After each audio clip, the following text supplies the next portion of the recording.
New Jalpaiguri railway স্টেশনে rail পুলিশের হয়রানির অভিযোগে বিক্ষোভ দেখালেন হকাররা। সোমবার এনজিপি এরিয়া অফিসের সামনে শাসক দলের শ্রমিক সংগঠনের নেতৃত্বে কয়েকশো হকার জমায়েত হয়ে প্রতিবাদ জানান।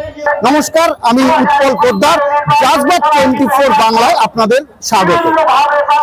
দীর্ঘদিন ধরে নিউ জলপাইগুড়ি স্টেশনে কর্মরত অবস্থায় রয়েছে প্রায় 500 জন হকার।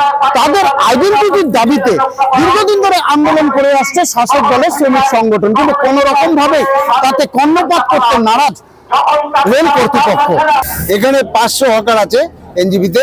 আজকে আমাদের যে অবস্থান বিক্ষোভ চলছে all Bengal railway hawkers union new Jalpaiguri শাখার পক্ষ থেকে, আপনারা ইতিমধ্যেই জানেন যে এর আগে আমরা বহুবার রেলকে ডেপুটেশন দিয়েছি, মেমোরান্ডাম দিয়েছি, বিক্ষোভ প্রদর্শন করেছি যে এই যে গরিব যে হকার যারা 40-50 বছর যাবত এখানে হকিং করে তাদের পরিবারের জীবিকা নির্বাহ করছে, জীবন জীবিকা নির্বাহ করছে, আমরা রেলকে বারবার বলেছি আপনারা এই গরিব মানুষের উপর অত্যাচার বন্ধ করুন, দমন পীড়ন বন্ধ করুন। কিন্তু এই বিজেপি সরকারের নির্দেশে এই গরিব ভাইদের উপর যে টর্চার, এই টর্চার কিছুতেই এরা বন্ধ করছে না। প্রতিদিন 10 থেকে 15-20 জন ধরে ধরে তারা ঢুকিয়ে দিচ্ছে লকআপে, এবং এই গরিব মানুষগুলো একজনকে ধরলে তার 1500 থেকে 2000 টাকা তাকে ফাইন দিতে হচ্ছে, ছাড়াতে বিভিন্ন প্রক্রিয়া করতে হচ্ছে। আমাদের বক্তব্য হচ্ছে যে এই হকাররা দীর্ঘ দিন থেকে যে কাজ করে হকিং করে তারা জীবিকা নির্বাহ করছেন, রেলের প্যাসেঞ্জারদের তারা সহযোগিতা করছেন, যে কোনো কাজে তারা পাশে দাঁড়াচ্ছেন প্যাসেঞ্জারদের। তো আমাদের বক্তব্য হচ্ছে যে এই পেশাকে মান্যতা দিতে হবে এবং তাদের উপর দমন পীড়ন বন্ধ করতে হবে অতি সত্বর।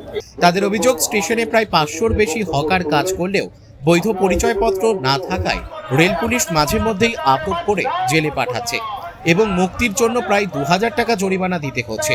এতে চরম সমস্যায় পড়েছেন তারা। হকারদের দাবি, দ্রুত পরিচয়পত্র দিয়ে কাজের বৈধ স্বীকৃতি দিতে হবে এবং পুলিশি হয়রানি বন্ধ করতে হবে। সমস্যার সমাধান না হলে আগামী দিনে বৃহত্তর আন্দোলনের হুঁশিয়ারিও দেন আন্দোলনকারীরা।